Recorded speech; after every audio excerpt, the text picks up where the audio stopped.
இன்றைக்கி நம்ம MR learning Tamil சேனலில் வந்து என்ன லெசன் பார்க்க போகிறோம் அப்படின்னா வந்து 8th ஸ்டாண்டர்ட் சயின்ஸ் புக்கில் இருக்கிற அமிலங்கள் மற்றும் காரங்கள் இது வந்து நம்ம சிலபஸில் வந்து கவர் ஆகிருக்கனால இந்த லெசனில் இருக்கிற பாக்ஸில் இருக்கிற இம்பார்ட்டண்டான கொஷின் எக்ஸாம் பாயிண்ட் ஆஃப் வியூவில் வந்து என்ன மாதிரி வந்து இந்த லெசன்லேருந்து கொஷின் கேட்பாங்க அப்படின்றத பற்றி தெளிவாக வந்து இந்த வீடியோவில் நம்ம பார்க்கலாம். ஏற்கனவே வந்து நம்ம சேனலில் 9th 10th பாக்ஸ் கொஷின் ஃபுல்லாக கவர் பண்ணியிருக்கோம். எக்ஸாமுக்கு வந்து 9th 10th ரொம்ப ரொம்ப இம்பார்ட்டண்டானது. அதில் இருக்கிற பாக்ஸில் வந்து நமக்கு வாழ்வியலில் நடக்கிற அறிவியலில் இருக்கிற மாதிரியான கொஷின்ஸ் வந்து நிறைய கேட்கறதுக்கான வாய்ப்பு இருக்குது. அதனால் அந்த வீடியோஸ் எல்லாமே வந்து ஃபுல்லாக பாருங்கள், உங்களுக்கு ரொம்ப யூஸ்ஃபுல்லாக இருக்கும். இப்போ இந்த வீடியோவில் வந்து நம்ம அமிலம் காரமில் இருக்கிற பாக்ஸ்லாம் பார்க்கலாம். இதில் என்ன கொடுத்துருக்காங்க அப்படின்னா வந்து ஸ்வீடன் நாட்டு வேதியியலாளர் வந்து அர்கீனியஸ் அப்படின்றவர் வந்து அமிலங்களை பற்றி வந்து ஒரு கொள்கையை வந்து முன்வைக்கிறாரு அப்படின்னு சொல்கிறாங்க.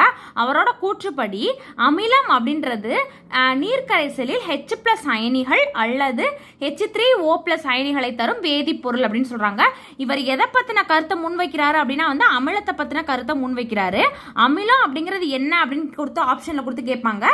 நீர்க்கரைசலில் H+ அயனிகளை தரும் அல்லது H3O++ அயனிகள் மட்டும் ஞாபகம் வச்சுக்கோங்க. அமிலம் அப்படின்னா வந்து H+ அயனி H3O+ அயனிகளை தரும் ஒரு வேதிப்பொருள் அப்படின்னு சொல்லிட்டு அர்கீனியஸ் அப்படின்றவர் வந்து கண்டுபிடிச்சிருக்காரு அப்படின்னு சொல்றாங்க. அடுத்தது அமிலங்கள் அந்த உணவுப் பொருட்கள் இந்த அமிலம் வந்து இந்த உணவுப் பொருட்கள் இருக்கு அந்த மாதிரி வந்து நம்ம படிச்சிருக்கோம்ல, அது வந்து ரொம்ப இம்பார்ட்டண்டாக படிச்சுக்கணும். ஏன்னா வந்து அசிட்டிக் அமிலம் வந்து இப்போ எதில் இருக்கு அப்படின்னு கேட்பாங்க. வினிகர் அப்படின்னு நமக்கு தெரிஞ்சிருக்கணும். அது மாதிரி சிட்ரிக்னா நமக்கு தெரியும் ஆரஞ்சு. லாக்டிக் அமிலம் எது இருக்கு அப்படின்னா வந்து தயிர். ஆக்சாலிக் அமிலம் நல்லா பார்க்கணும். ஆக்சாலிக் அமிலம் எதில் இருக்கு அப்படின்னா வந்து தக்காளி. அசிட்டிக் அமிலம் வந்து வினிகர். சிட்ரிக் அமிலம் ஆரஞ்சு, அசிட்டிக் அமிலம் வினிகர். மாலிக் அமிலம் வந்து ஆப்பிள்ல இருக்கு. டார்டாரிக் அமிலம் வந்து புளியில இருக்கு. அதே மாதிரி திராட்சையிலேயே வந்து நமக்கு டார்டாரிக் அமிலம் தான் இருக்கும். அந்த பாக்ஸ்ல கொடுத்துருக்கிறதுல எக்ஸ்ட்ராவும் இங்க கொடுத்துருக்காங்க. சிட்ரிக் அமிலம் 2 இதுல இருக்கு. நம்ம பார்த்தோம் ஆரஞ்சு, அதே மாதிரி லெமனும் புளிப்பு சுவை இருக்கிறனால ரெண்டுலையுமே வந்து நமக்கு சிட்ரிக் அமிலம் இருக்கு. லாக்டிக் அமிலம் வந்து தயிர் மட்டும் பார்த்தோம், பால்லையும் இருக்கு. பால் பொருட்கள் எல்லாத்துலேயுமே வந்து அந்த லாக்டிக் அமிலம் இருக்கும் அப்படின்னு சொல்றாங்க. அதே மாதிரி நம்ம வந்து டார்டாரிக் அமிலம் வந்து புளியில இருக்குன்னு பார்த்தோம்னா புளியிலையும் இருக்கு, திராட்சையிலையும் இருக்கு. அப்புறம் ஆக்சாலிக் அமிலம் வந்து நம்ம பார்த்த மாதிரி தக்காளியில மட்டும் இருக்கு. மாலிக் அமிலம் ஆப்பிள். பார்மிக் அமிலம் இது ரொம்ப இம்பார்ட்டன்டானது. எறும்புல இருக்கிற அமிலத்தோட பேர் எது அப்படின்னு கேட்டாங்கன்னா பார்மிக் அமிலம்னா வந்து எறும்பு. இது வந்து நல்லா பார்த்துக்கோங்க. உணவுப் பொருட்கள் அதோட அமிலத்தோட பொருட்கள், அதில் இருக்கிற அமிலத்தோட பொருட்களை பற்றி கொடுத்துருக்குறாங்க. இது அப்புறம் இந்த அறிவியலாளர் பற்றி தெரிஞ்சுக்கணும். அமிலம் அப்படின்னா வந்து அவர் எந்த கூற்று தந்தாரு அப்படின்றத பார்க்கணும்.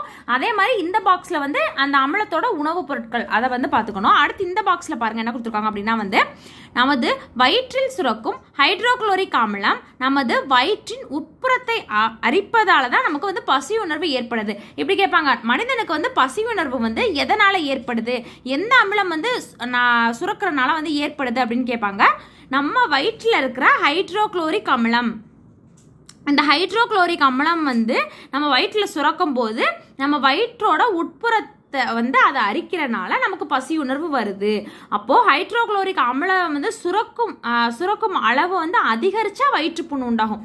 நமக்கு வந்து நார்மலாக இருக்கிற ஹைட்ரோகுளோரிக் அமிலம் வந்து நம்ம உடம்புல வந்து சுரந்துக்கிட்டே இருந்துச்சு அப்படின்னா வந்து கரெக்டாக வந்து நம்ம உட்புறத்தை வந்து அரிக்கிறனால நமக்கு வந்து பசி உணர்வு ஏற்படும், எல்லாமே ஏற்படும்.